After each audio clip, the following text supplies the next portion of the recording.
Welcome, everyone. We'd like to welcome all the teachers here today. We are the Equipped Grant. We're with the University of Florida, Department of Materials Science and Engineering.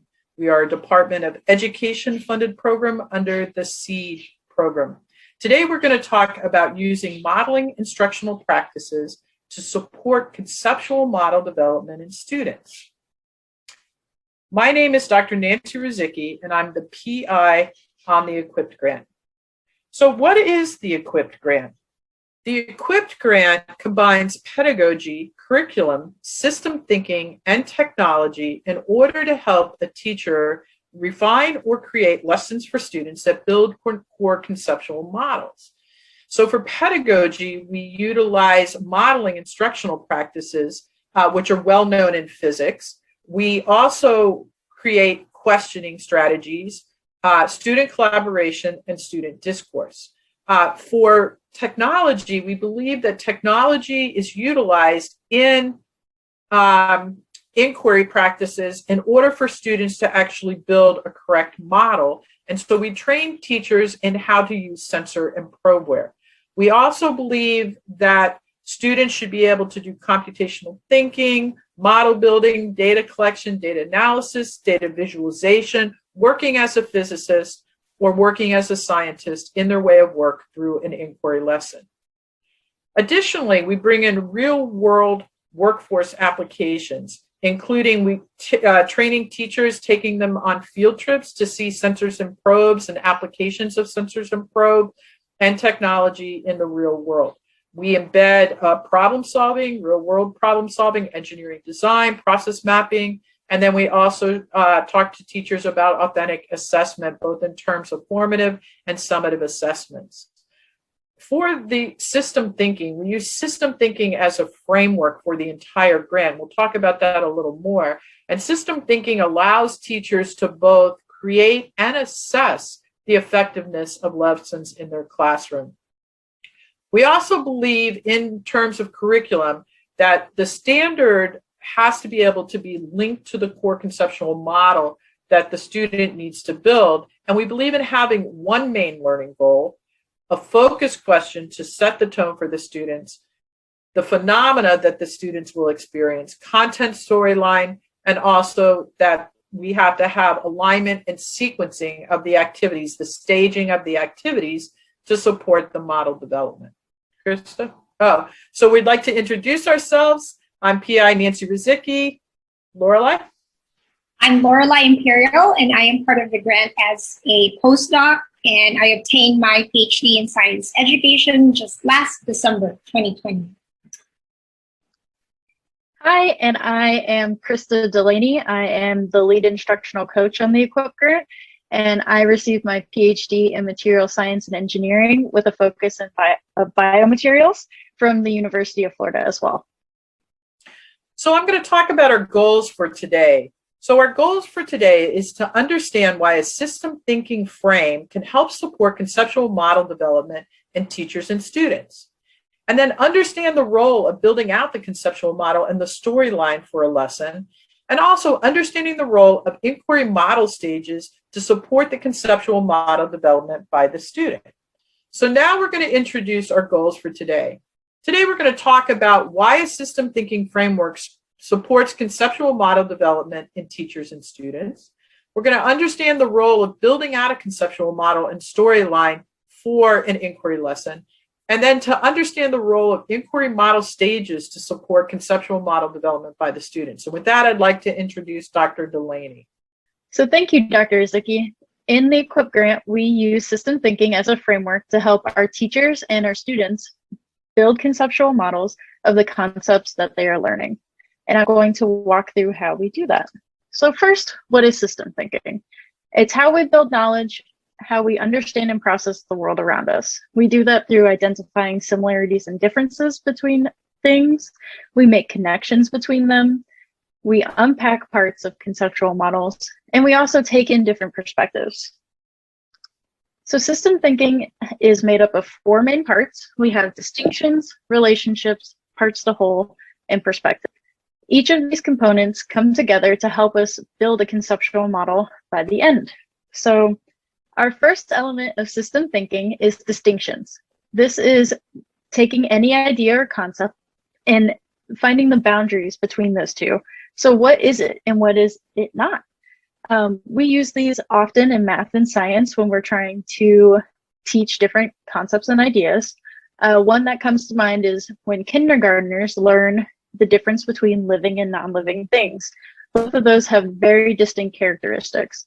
So a thought question I will leave you with for distinctions is, how do you make distinctions between key ideas and ideas in your concept models?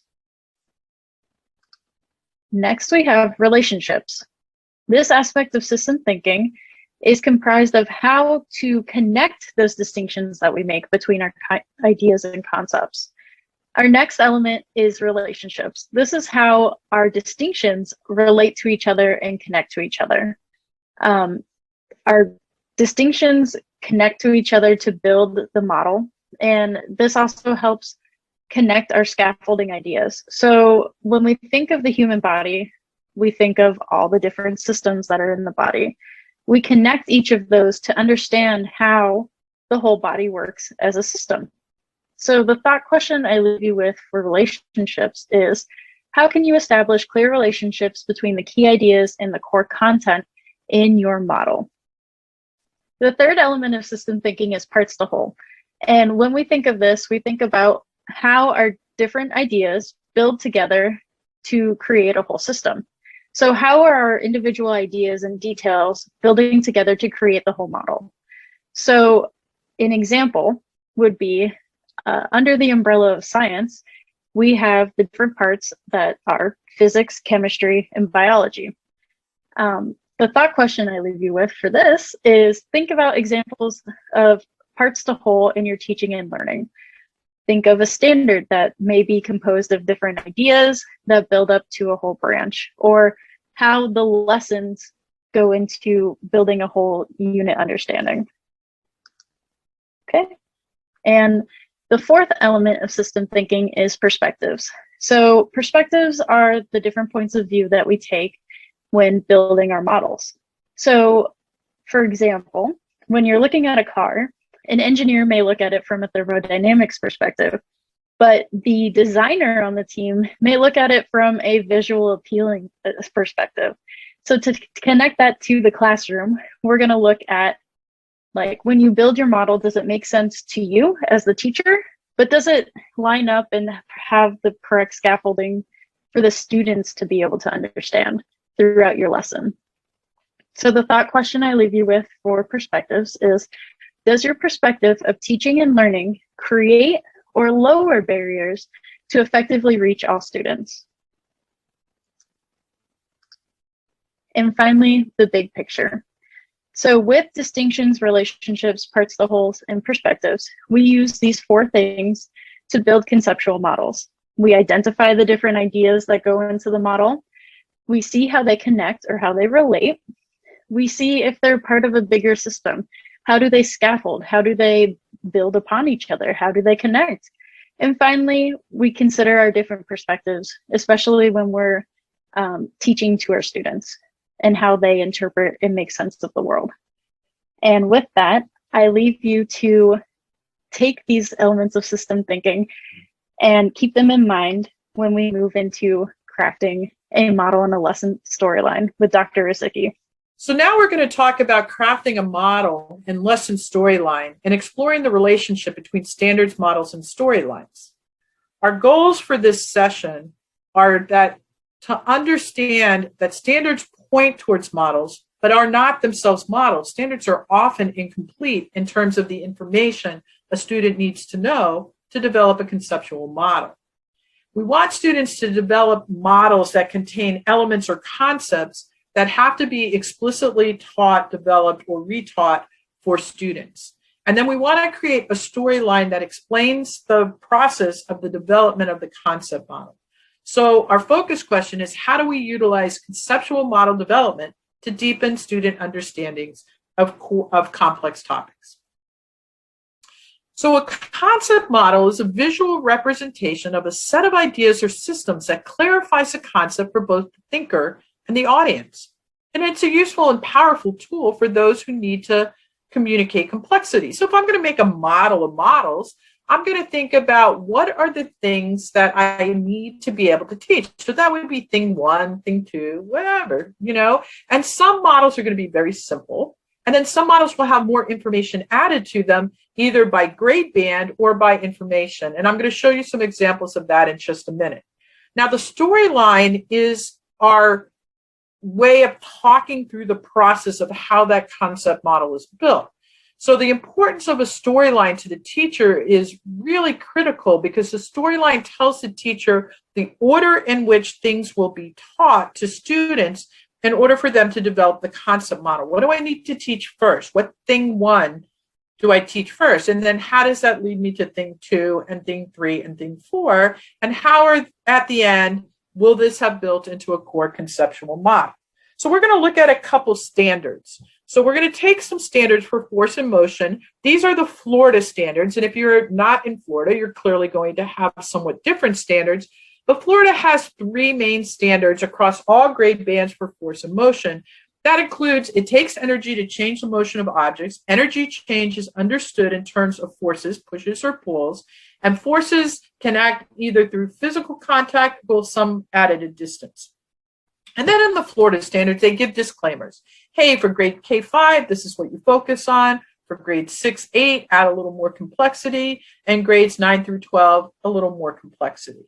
Now, this is all a teacher gets. This doesn't tell me any information about how I have to teach that in the order in which I might teach it. So let's look at an example of what that model might look like. Now, this is an example of a force and motion model that a teacher developed from the standards. So the teacher maps out the concept based on the student grade level, the standards, and the model complexity. So this teacher looked at this and said, hey, I need to talk about three main things.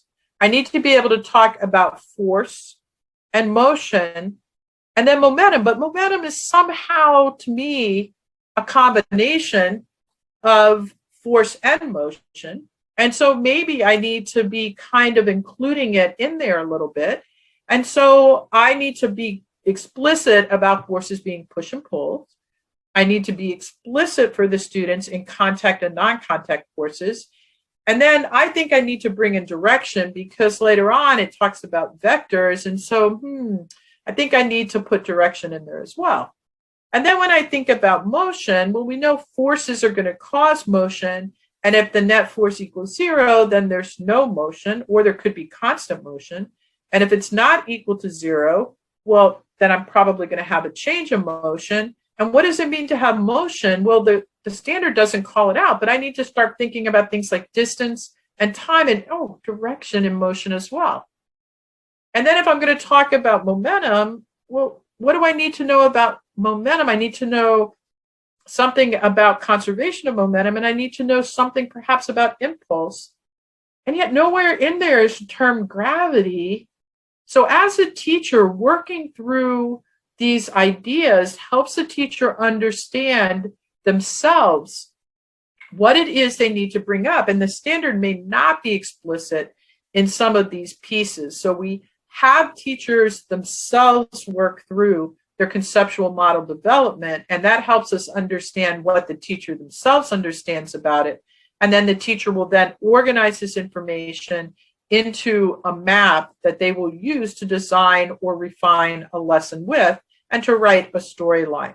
So let's look at some examples of teachers who made these maps for us. This is an elementary teacher. And this is a very nice map because the teacher has these two ideas, like we talked about, of force and motion. And then the teacher has talked about push and pull. And then the teacher realizes, well, I need to bring in gravity, and I'm going to use gravity as a pull force specifically. And then other forces I'm going to bring in that students at the third grade level need to know is about waves.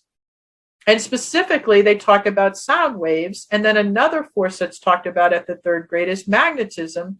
And now the students, if the teacher teaches this way, the students are going to clearly see that magnetism and waves are also a type of force, which is often forgotten at the elementary level. And then for motion, one of the things the teacher realized is her students didn't understand what kinds of motion would be changed or created. And so the teacher talked about motion as straight, zigzag, round and round, back and forth, or speeding up, right, or slowing down.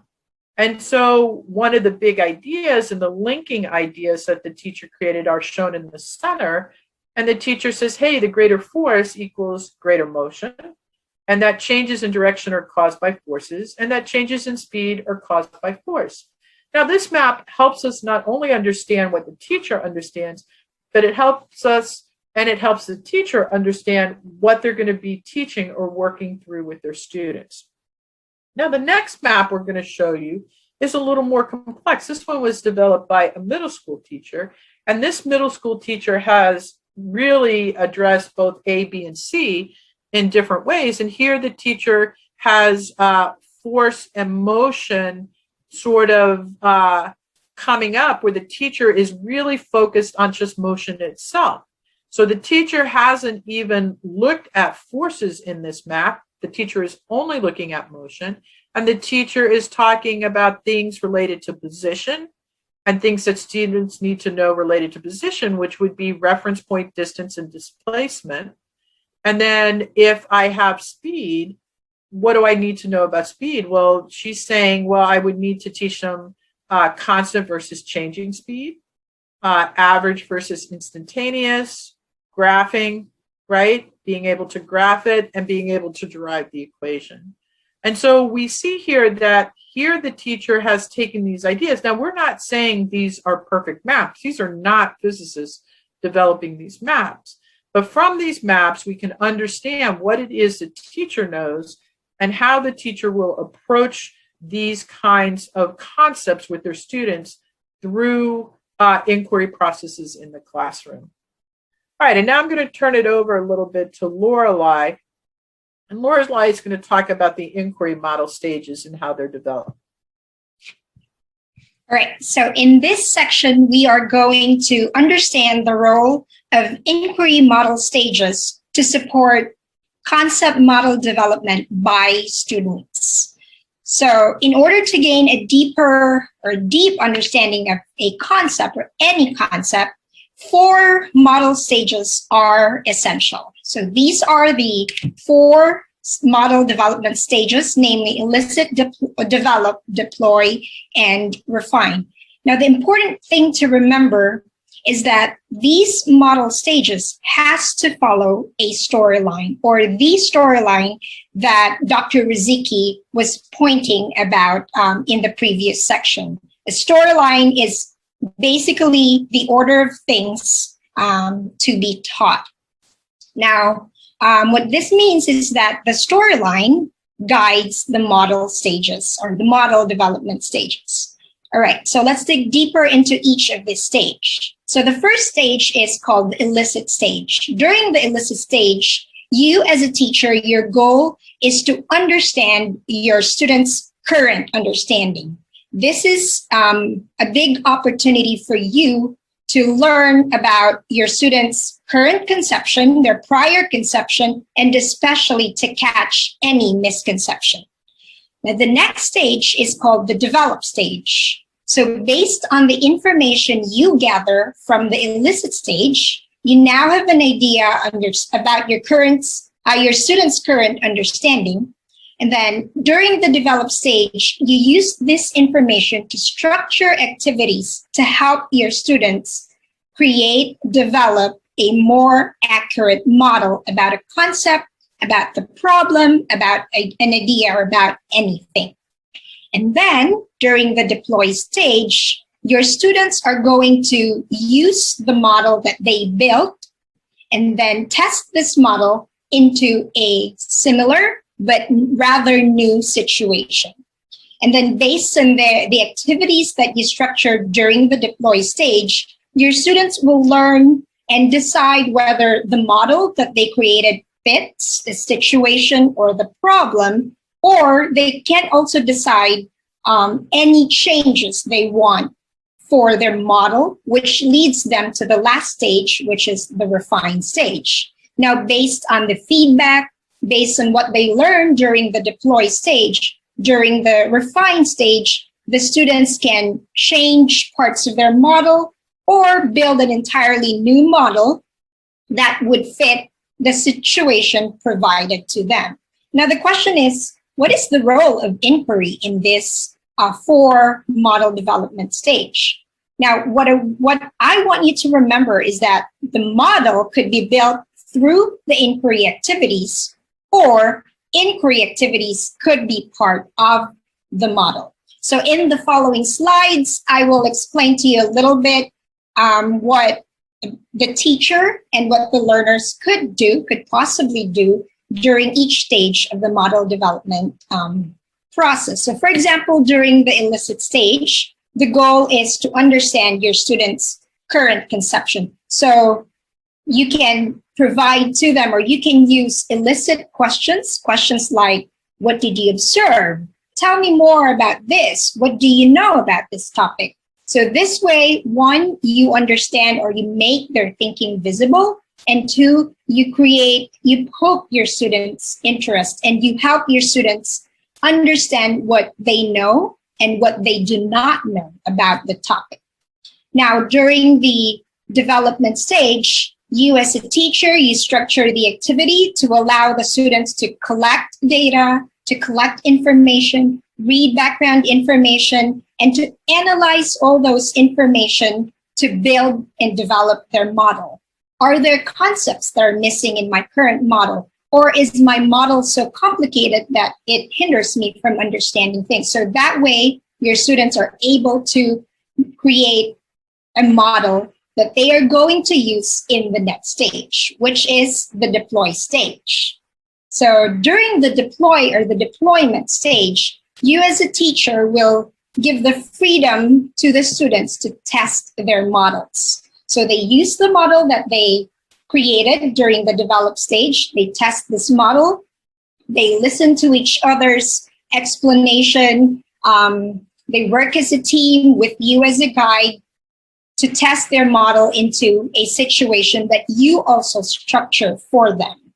Now, once they learn about the situation and learn more about the model, your students may want to do changes to their model, which brings them to the last stage, which is the refine stage. Now, you provide them as a teacher feedback, and you also provide other students to give feedback or peer feedback, so that during the refine stage, your students will be able to freely, with your guidance, refine the model that they have created. So those are the 4 model development stages. Turning back to Dr. Ruzycki. We'd like to thank you, even though we know this is a little bit of a brief and quick overview of our grant. But if you have any questions, please feel free to email us. We have a website, equipped.msc.ufl.edu, that has more information. And what we've done in the grant is we've combined system thinking, modeling pedagogical practices, thinking like a physicist and working like a physicist in order for students to be able to build out core conceptual models within their classes. In our grant, we serve 250 teachers in 10 Florida school districts, and we serve all teachers K-12. So thank you so much for your time and your attention in this talk, and I look forward to our session. So please post up any questions you have in advance of our webinar session. Thanks again.